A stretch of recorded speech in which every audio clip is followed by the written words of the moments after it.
Message to the girls, this is not for you. Message to the women, this is not for you either. Message to the naysayers, the doubters, and the unbelievers, this is for you. The roles of gender and family in education. My name is Monereau, and this is my TED Talk. What do you believe? In recent studies, it's been found that women are less likely to enter into the science, technology, engineering, and mathematics workforce, including going that way for education. That's unacceptable. How do we change this? It's up to us.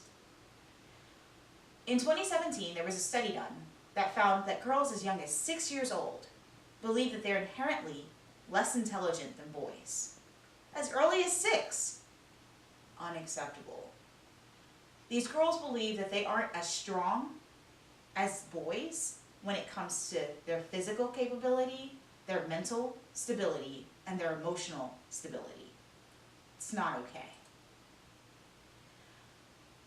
This conversation really started back in the early 1900s.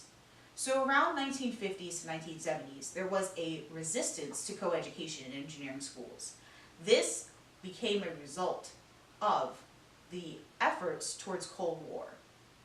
Unfortunately, women were needed elsewhere, and so they weren't seen in places that could be counted as role models. Women were taught that they weren't accepted into these types of areas.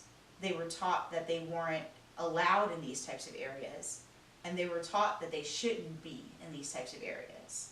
And as a result, this thought process has infiltrated our society for years and years to come.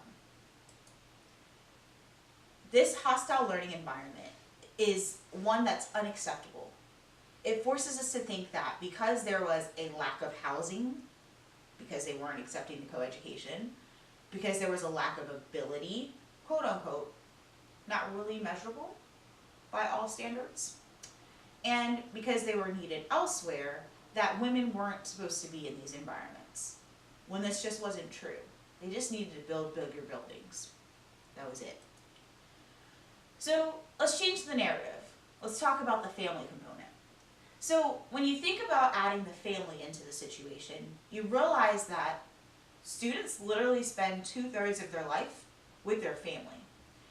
Yeah, they spend about 8 hours at school, give or take, riding the bus, doing things like that. But that's only 1/3. Outside of that, you have to think about the education that's coming from their family. This means for that parent that's considering, should I take my kid to the library when they have STEM day, or should I just leave them home and let them watch Saturday morning cartoons? Also a part of this conversation is family status, as well as family privilege. Family status isn't equal across the boards by any stretch or means. Family status can mean anything as far as a single parent household, or even a single income household. Not necessarily the same thing. There's also the possibility of dual income households as well as dual parent households. You also have to take into consideration what a multi-generational household looks like. Sometimes everybody's pulling in on the bills, as well as the responsibilities. Sometimes there's someone that's available to always drive that kid to the extracurricular activities. Sometimes not. So the question is, what role does the family play in education?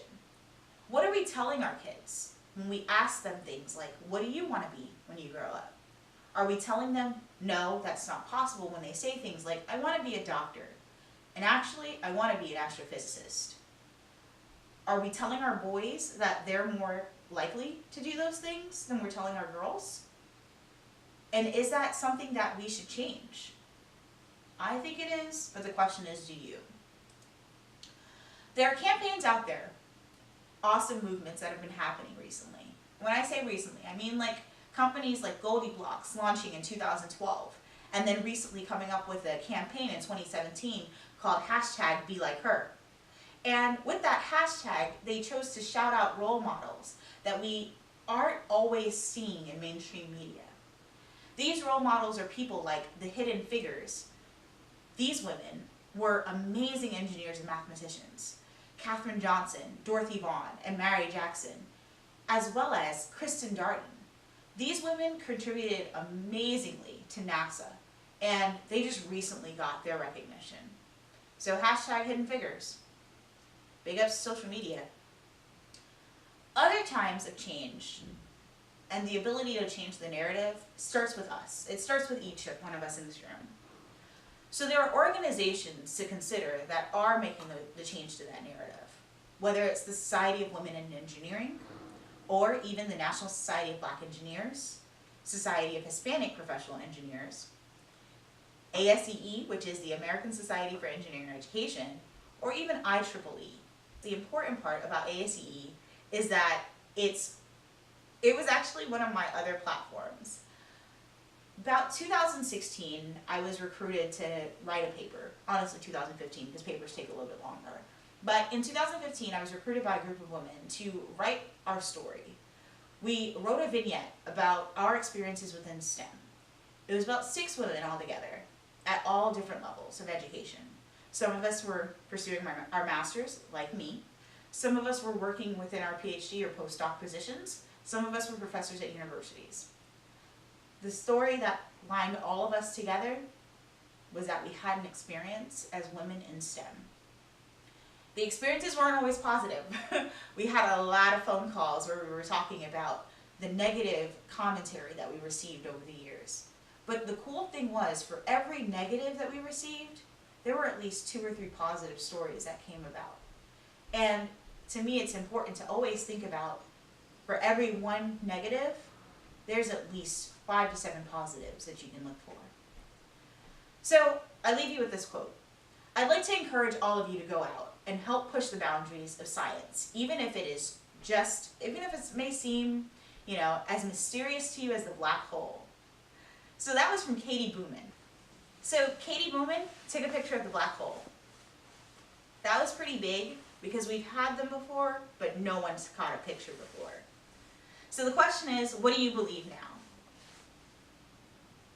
Thank you. Okay.